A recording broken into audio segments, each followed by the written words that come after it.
જય શ્રી રામ. દર વર્ષની જેમ વિશ્વ હિન્દુ પરિષદ બજરંગ દળ દ્વારા આવતીકાલે 6 તારીખે બપોરે 3:15 કલાકે છાપરિયા રામજી મંદિરથી ભગવાન શ્રી રામની ભવ્યાતિ ભવ્ય શોભાયાત્રા નીકળવાની છે. ત્યારે આ શોભાયાત્રાની અંદર હિંમતનગરના તમામ હિન્દુ સંગઠનો, સામાજિક સંસ્થાઓ, 4 કરતાં પણ વધારે અખાડાઓ, દુર્ગાબાઈની 15થી 25 જેટલી બહેનો, દીકરીઓ, સાધુ સંતો જોડાવાના છે.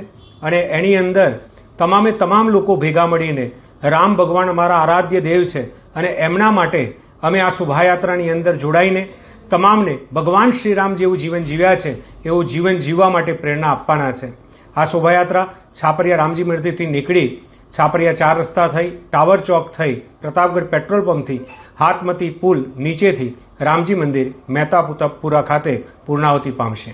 હિંમતનગર ઉપરાંત હિંમતનગરની અંદર, સાબરકાંઠાની અંદર અન્ય જે કંઈ પણ વ્યવસ્થા છે એમાં ઈડરની અંદર સવારે 9 કલાકે રામજી મંદિરથી શોભાયાત્રા નીકળવાની છે.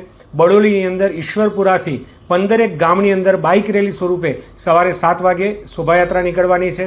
ત્યાર પછી તલોદની અંદર સવારે 9 વાગે ધ્વજારોહણનો કાર્યક્રમ છે. પ્રાંતિજની અંદર સવારે 10 વાગે નાની ભાગોળ પંખીઘર પ્રાંતિજ ખાતે પણ ભવ્યાતિ ભવ્ય શોભાયાત્રા નીકળવાની છે. ત્યારે અને આ ઉપરાંત વડાલી અને ખેડબ્રહ્માની અંદર પણ શોભાયાત્રાનું આયોજન થયેલું છે. તો તમામ હિન્દુ સમાજને, મારા માતાઓ, બહેનો, ભાઈઓ, વડીલોને તમામને વિનંતી છે કે આવતીકાલની આ શોભાયાત્રાની અંદર સૌ જોડાઈને આ શોભાયાત્રાને ભવ્યાતિ ભવ્ય બનાવીએ એવી સૌને હાર્દિક આમંત્રણ પાઠવીએ છીએ. જય શ્રી રામ. આની અંદર લગભગ 15 જેટલા સંગઠનો અને સામાજિક સંસ્થાઓ જોડાશે. ભજન મંડળીઓ લગભગ 15 થી 20 જેટલી ભજન મંડળીઓ બહેનો પણ એમાં જોડાવાના છે. અખાડાઓ 3 થી 4 અખાડા આની અંદર જોડાશે. હિતેશ પટેલ, વિભાગ સહમંત્રી, સાબરકાંઠા વિભાગ.